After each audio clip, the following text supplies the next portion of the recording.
اور تسبیح و تحلیل میں ہر وقت مشغول رہتا ہے، مگر عرش عظیم کے سائے میں سجدہ کرنا آسان ہے، جنت کی پرکیف فضاؤں میں حمد و ثنا کرنا مشکل نہیں، مسجد کے حجرے میں اللہ اللہ کرنا آسان ہے، لیکن جوان بیٹی کی لاش پر گھوڑے دوڑتے دیکھ کر، مظلوم اصغر کے حلق پر تیر پیوست ہوتا دیکھ، عباس کے بازو قلم ہوتے دیکھ کر، اور محمد کی لاش تڑپتی دیکھ کر، اور پھر اپنے جسم پر سینکڑوں زخم کھانے کے بعد کربلا کی تپتی ہوئی ریت پر بارگاہ الہی میں سجدہ کرنا حسین ہی کا کام ہے۔ اس دنیا میں اہل بیت سے بغض و عناد رکھنے والے ایسے بھی خارجی ہیں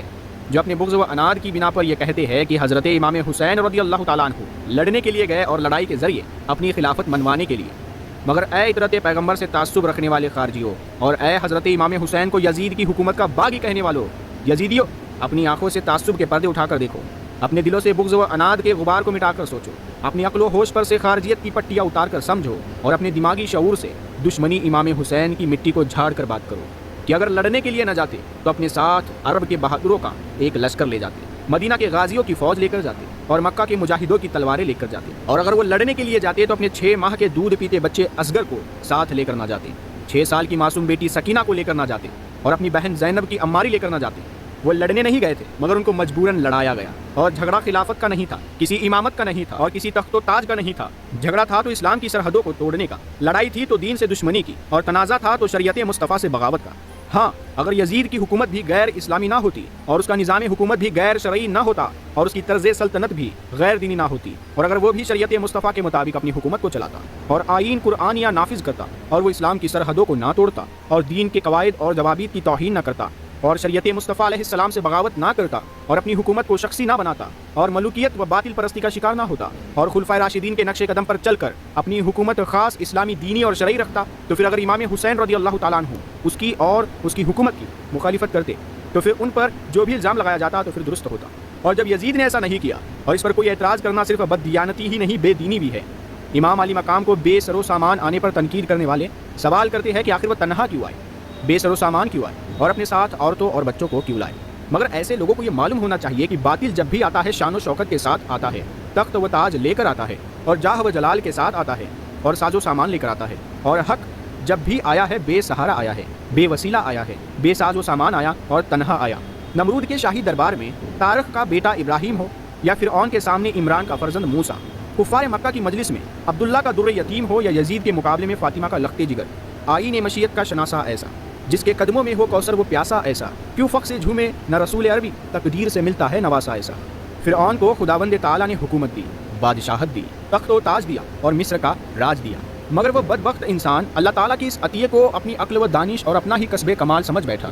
اور پھر اس میں اتنا تکبر اور غرور آ گیا، اور اس میں اتنی سرکشی اور نافرمانی پیدا ہو گئی کہ یہ سب کچھ دینے والے کے مقابلے میں انا ربکم الاعلیٰ بن بیٹھا۔ نمرود کو بھی اللہ تعالیٰ نے شان و شوکت دی، اور دولت و حشمت دی، اور بخت جمال دیا، مگر وہ بدقسمت انسان بھی اپنے دینے والے کا شکر گزار بندہ نہ بن سکا، اور وہ بھی اپنے آپ کو خدا سمجھ بیٹھا۔ کفار مکہ کے پاس بھی سیم و زر کے خزانے تھے، سونے اور چاندی کے ڈھیر تھے، عرب کی سرداری تھی، اور مکہ کی مختاری تھی، لیکن اگرچہ وہ خدا تو نہ بنے، مگر اپنے ہی ہاتھوں سے تراشے ہوئے بتوں کو خدا بنا بیٹھے۔ یزید نے بھی اپنے باپ سے حکومت لی، اور شخصی حکومت اور امیرانہ بادشاہت، لیکن وہ بھی اپنے آپ کو خلافت اسلامیہ کا حقدار اور مسلمانوں کا امیر سمجھ بیٹھا۔ مگر ان باطل پرستوں کا انجام کیا ہوا؟ خدا کی قدرت، فرعون دریائے نیل کی لہروں میں ڈوبا، اور نمرود کو مچھر نے مارا، ابو جہل کو بچوں نے قتل کیا، اور یزید درد کولنج سے ختم ہوا۔ اور ایک حق پرستوں کا انجام، خدا کی شان حضرت موسیٰ کلیم اللہ ہوئے، اور حضرت ابراہیم خلیل اللہ کملی والے اللہ کے حبیب بنے، اور حضرت حسین رضی اللہ تعالیٰ عنہ شہیدوں کے امام۔ فرعون ڈوب گیا، اور اس وقت کے مصریوں کا خدا مر گیا۔ نمرود مٹ گیا، اور اس وقت کے رومیوں کا رب ختم ہوا۔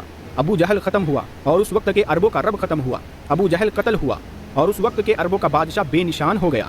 یزید مر گیا، اور اس وقت کے عراقیوں کا تاجدار چل بسا۔ مگر فرعون کے ڈوبنے پر نہ مصریوں نے آنسو بہائے، اور نہ نمرود کے مٹنے پر رومی روئے، نہ ابو جہل کے مرنے پر مکہ والوں نے ماتم کیا، اور نہ ہی یزید کی موت پر عراقیوں نے گریہ وزاری کی۔ غرض کی دریائے نیل میں ڈوبنے والے فرعون کی موت پر کوئی رویا، اور نہ ہی کوئی روئے گا، مگر نہر فرات کے کنارے پر شہید ہونے والے امام حسین کی شہادت پر کائنات کا ذرہ ذرہ رو رہا ہے۔ زمین والے رو رہے ہیں، آسمان والے رو رہے ہیں، ہندوستان والے اشک بار ہے، اور افغانستان والے چیخ رہے ہیں، پاکستان والوں کا کلیجہ پھٹ رہا ہے، اور ایران والے تڑپ رہے ہیں، عراق والے آہ و بکا کر رہے ہیں، اور مصر والے بے چین ہیں۔ نہیں، یہی نہیں، بلکہ اس کی شہادت کے 6 مہینے بعد تک آسمان کے کنارے سرخ رہے، ستارے آپس میں ٹکرائے، اور بیت المقدس کے ہر پتھر سے تازہ خون کے فوارے نکلے، اور یہ سلسلہ کبھی ختم نہیں ہوگا، بلکہ قیامت تک اس کی شہادت پر دنیا آنسو بہاتی رہے گی۔ اس لیے کہ فرعون ڈوب کر مر گیا، نمرود بے نشان ہو گیا، ابو جہل قتل ہو کر ختم ہوا اور مر کر نابود ہو گیا، مگر میرے آقا حسین فنا ہو کر بھی باقی ہے، مر کر بھی حیات ہے اور شہید ہو کر بھی زندہ ہے۔ اس لیے ان کا نام زندہ ہے، ان کا عمل زندہ ہے، ان کا کردار زندہ ہے اور ان کے نام لیوا زندہ ہے، ان کے غلام زندہ ہے اور ان کے ماننے والے زندہ ہے۔ کون؟ حسین، جو عابد تھے، اور ایسے عابد کی انتہائی مظلومی و بے کسی کے عالم میں بھی شب عاشورہ کی ساری رات اپنے خیمے میں عبادت الہی میں گزاری، اور ایسے عابد کہ اپنے جسم پاک کا سینکڑوں زخم کھانے کے بعد بھی میدان کربلا کی تپتی ہوئی ریت پر تہے خنجر بھی 2 نفل ادا کر گئے۔ کون؟ حسین، جو بہادر تھے، اور ایسے بہادر کہ بے سر و سامان ہونے اور 3 دن کے بھوکے ہونے کے باوجود بھی 20,000 دشمنوں کے مقابلے میں صبح سے لے کر ظہر تک ڈٹے رہے، اور ایسے بہادر کی جن پر تیروں کا میہ برسا، نیزوں کی بارش ہوئی، برچھیوں کے بادل چھائے اور تلواروں کے طوفان اٹھے، مگر آپ کے پاؤں میں ذرہ بھر بھی لغزش نہ آئی اور آخری دم تک ثابت قدم رہے۔ کون؟ حسین، جو سخی تھے، ایسے سخی تھے دشت کربلا میں اللہ کی راہ میں اپنے جوان بیٹے کو قربان کیا، اپنے مظلوم بچے اصغر کو اپنی جھولی میں دم توڑتے دیکھا، اپنے بھائی کی امانت قاسم کے سر کو پائمال کروایا، اپنی بہن کے جگر گوشے اون و محمد کی لاشوں کو خون میں تڑپتے دیکھا، اپنے بھائی عباس کے بازو قلم کروائے، اور پھر سب سے آخر میں اپنے بیمار بیٹے عابد کو، اپنی لاڈلی بیٹی سکینہ اور اپنی پیاری بہن زینب کو بالکل بے سہارا چھوڑ کر اپنی جان بھی سخاوت کر دی۔ ہو سکتا ہے کہ کسی کے پریشان ذہن میں یہ سوال پیدا ہو کہ میدان کربلا میں جو کچھ ہوا وہ کیوں ہوا، اور حضرت امام حسین رضی اللہ تعالیٰ عنہ نے ایسا کیوں کیا؟ تو اس کا ایک ہی جواب ہے، اور وہ یہ ہے کہ امام عرش مقام کے کانوں میں آخری دم تک نانا مصطفیٰ صلی اللہ تعالیٰ علیہ وسلم کی آواز آتی رہی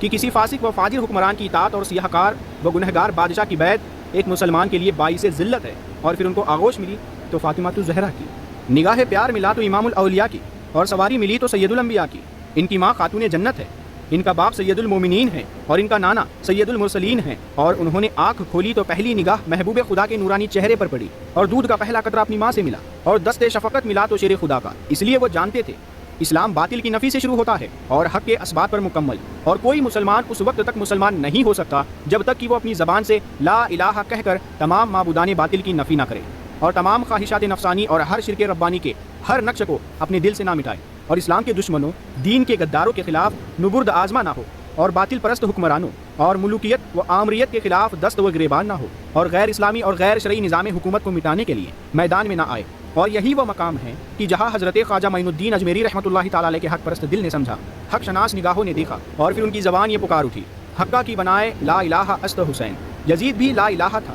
باطل پرست حکمران تھا، دین کا دشمن اور شریعت کا باغی تھا، اور اس کا نظام حکومت بھی غیر اسلامی، غیر دینی اور غیر شرعی تھا، جس کے مقابلے میں الا اللہ قائم رکھنے کے لیے حضرت امام حسین نے اپنے جان و مال، اقارب اور اپنے بچوں تک کی بازی لگا دی۔ جو دہکتی آگ کے شعلوں پر سویا وہ حسین، جس نے اپنے خون سے عالم کو دھویا وہ حسین، جو جمع بیٹے کی میت پر نہ رویا وہ حسین، جس نے سب کچھ کھو کے پھر کچھ بھی نہ کھویا وہ حسین، جس نے اپنے بچوں کی دے دی سخاوت وہ حسین، ہنس کے جس نے پی لیا جام شہادت وہ حسین۔ ابن ماجہ شریف صفحات 13۔ نبی کریم صلی اللہ تعالیٰ علیہ وسلم نے فرمایا کہ حسین مجھ سے ہے اور میں حسین سے ہوں، اور پھر حضور صلی اللہ تعالیٰ علیہ وسلم نے فرمایا کہ جو حسین سے محبت رکھتا ہے اللہ اس سے محبت رکھتا ہے۔ پیارے دوستوں، مسجد نبوی میں عصر کی نماز ہو رہی تھی، امام الانبیاء علیہ السلام جماعت کرا رہے تھے، اور مقتدی حضرت صدیق اکبر، حضرت عمر فاروق، حضرت عثمان غنی اور حضرت علی المرتضیٰ تھے، اور حضرت امام حسین رضی اللہ تعالیٰ عنہ کی 6 سال کی عمر تھی۔ وہ مدینہ منورہ کی گلیوں میں کھیل رہے تھے، وہ کبھی مدینے کے در و دیوار کو دیکھتے اور کبھی نان مصطفیٰ صلی اللہ تعالیٰ علیہ وسلم کے مصلے کو۔ کملی والے آقا دو جہان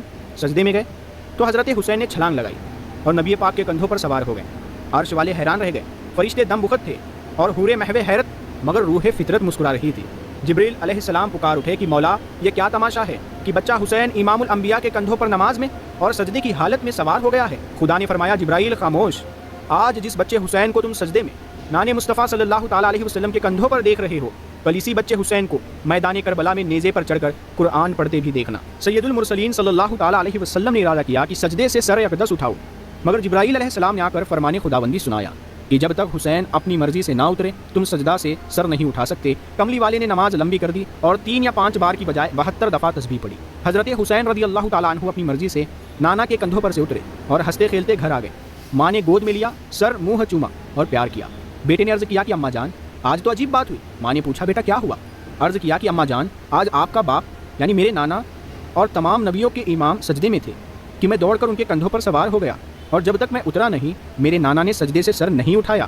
خاتون جنت نے فرمایا بیٹا حسین تم نے نماز کا خیال نہ کیا اور تم نے نبوت کا لحاظ نہ کیا۔ بیٹے نے عرض کیا کہ اماں جان پریشان نہ ہو، یہ ایک راز کی بات ہے۔ ماں نے پوچھا بیٹا وہ راز کیا ہے؟ تو امام حسین نے عرض کیا کہ اماں جان، میرے نانا مصطفیٰ صلی اللہ تعالیٰ علیہ وسلم نے میرے لیے 72 تسبیحیں پڑھی ہے اور کربلا کے میدان میں اس کے بدلے اپنے نانا کے دین کی خاطر 72 تن قربان کر دوں گا۔ پیارے دوستو، انشاءاللہ تبارک و تعالیٰ اس کے آگے کا واقعہ ہم آپ کو اگلی ویڈیو میں بتائیں گے۔ تو دوستو، یہ تمہارا ریئیکشن جو ہم نے دیکھا امام حسین کے اوپر، پورا ان کا واقعہ، کوشش کری جہاں تک کہ بھی اس کی آگے کی ویڈیو بھی انشاءاللہ جلد ہی بنائیں گے، کیونکہ ویڈیو بہت لمبا ہو جاتا، تو آگے کے ویڈیو انشاءاللہ نہیں چاہتے اس کے آگے دیکھنے کو ملے گا، یعنی کہ دوسرا بھاگ۔ تو ہم نے یہ بچپن سے واقعہ سن لیا کہ کس طرح سے ان کی پیدائش ہوئی، کب ہوئی، سب کچھ بتا دیا گیا اس ویڈیو کے ذریعے سے۔ اب آگے کا انشاءاللہ واقعہ جلد ہی لائیں گے آپ کے ذریعے، مطلب آپ کو پیش کریں گے، دیکھیے گا ضرور۔ اور ویڈیو اچھی لگی ہے امید ہے تو اس کو شیئر ضرور کریے گا، لائک کریے گا اور کمنٹ باکس میں بھی رائے بتائیے۔ تو پھر ملیں گے انشاءاللہ نیکسٹ ویڈیو میں، تب تک کے لیے السلام علیکم ورحمۃ اللہ وبرکاتہ۔